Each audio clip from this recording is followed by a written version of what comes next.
മണ്ഡലമാസ പൂജ കഴിഞ്ഞ് നടയടയ്ക്കാൻ 7 ദിവസം മാത്രം ബാക്കി നിൽക്കെ ശബരിമല സന്നിധാനത്ത് വൻ ഭക്തജന തിരക്കുണ്ട്. ശബരിപീഠം മുതൽ സന്നിധാനം വരെ തീർത്ഥാടകരുടെ നീണ്ട നിരയാണ് അനുഭവപ്പെടുന്നത്. ഭക്തർക്ക് പമ്പയിൽ നിന്നും സന്നിധാനത്തേക്ക് എത്തിക്കാൻ മണിക്കൂറുകൾ ആവശ്യമായി വരുന്ന സാഹചര്യമുണ്ട്. ഇപ്പോൾ വിവരങ്ങളുമായി ഞങ്ങളുടെ പ്രതിനിധി നിതിൻ പ്രഭാകർ ചേരുകയാണ്. നിതിൻ, എന്തൊക്കെയാണ് ഇന്ന് പുലർച്ചെയുള്ള ശബരിമലയിലെ വിശേഷങ്ങൾ? പുലർച്ചെ നട തുറന്നത് മുതൽ വലിയ തരത്തിലുള്ള ഭക്തജന തിരക്കാണ് ശബരിമല സന്നിധാനത്ത് അനുഭവപ്പെട്ടുകൊണ്ടിരിക്കുന്നത്. ഇന്നലെ രാത്രി മുതൽ തന്നെ ഭക്തരുടെ വലിയ നിര നടപ്പന്തലിന് പുറത്തും നമുക്ക് ദൃശ്യമായിരുന്നു. ഇന്ന് പുലർച്ചെ നട തുറന്നത് മുതൽ ഭക്തർ ഇടതടവില്ലാതെ 18-ാം പടി ചവിട്ടി അയ്യനെ ദർശിക്കാനുള്ള തിരക്കിലാണ്.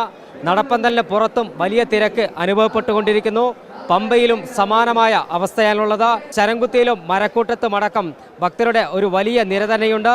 ക്യൂ കോംപ്ലക്സുകളിലും ഭക്തരുടെ വലിയ തിരക്ക് അനുഭവപ്പെടുന്നുണ്ട്. സുരക്ഷാ ഉദ്യോഗസ്ഥരുടെ നേതൃത്വത്തിൽ ഭക്തരെ നിയന്ത്രിച്ചുകൊണ്ടാണ് 18-ാം പടി കയറ്റി വിട്ടുകൊണ്ടിരിക്കുന്നത്. നമുക്ക് ദൃശ്യങ്ങളിൽ കാണാൻ കഴിയുന്നത് പോലെ നടപ്പന്തലിൽ എല്ലാം തന്നെ നിറഞ്ഞ് കവിഞ്ഞിരിക്കുന്നു. ഇതര സംസ്ഥാനത്ത് നടക്കം ഭക്തർ കൂട്ടമായി സന്നിധാനത്തേക്ക് എത്തുന്ന ഒരു കാഴ്ച. മണ്ഡലമാസ പൂജ കഴിഞ്ഞ് നടയടയ്ക്കാൻ ഇനി ദിവസങ്ങൾ മാത്രമാണ് ബാക്കിയുള്ളത്. അതുകൊണ്ട് തന്നെ ഭക്തർ സന്നിധാനത്തേക്ക് കൂട്ടത്തോടെ എത്തുന്ന ഒരു കാഴ്ചയാണ് നമുക്ക് കാണാൻ കഴിയുന്നത്. സ്ത്രീകളും കുട്ടികളും അടക്കമുള്ള ഭക്തരാണ് സന്നിധാനത്തേക്ക് കൂട്ടമായി എത്തുന്നത്. കഴിഞ്ഞ ദിവസത്തെ ദേവസ്വം ബോർഡിന്റെ കണക്ക് പ്രകാരം 40%-ലധികം ഭക്തർ ദിനംപ്രതി സ്ത്രീകളും കുട്ടികളുമായ ഭക്തർ ശബരിമല സന്നിധാനത്ത് ദർശനത്തിനായി എത്തുന്നുണ്ട് എന്നാണ് കണക്കുകൾ രേഖപ്പെടുത്തുന്നത്. നടപ്പന്തലിലടക്കം വരുന്ന തളരുന്ന ഭക്തർക്ക് ദേവസ്വം ബോർഡ് ഒരുക്കിയ ഔഷധവെള്ളവും ലഘുഭക്ഷണവും മാത്രമാണ് ആശ്വാസമായിട്ടുള്ളത്. അത് വലിയ തിരക്ക് സന്നിധാനത്ത് അനുഭവപ്പെട്ടുകൊണ്ടിരിക്കുന്നു.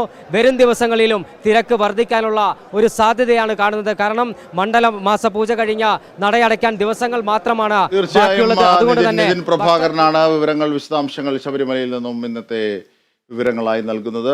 മണ്ഡലപൂജയോടനുബന്ധിച്ച് ശബരിമലയിലെ തിരക്ക് നിയന്ത്രിക്കാൻ പോലീസ് മുന്നൊരുക്കങ്ങൾ ആരംഭിച്ചു കഴിഞ്ഞു. ഇതിന്റെ ഭാഗമായി വരും ദിവസങ്ങളിൽ 500ഓളം പോലീസുകാരെയാകും അധികമായി സന്നിധാനത്ത് വിന്യസിക്കും.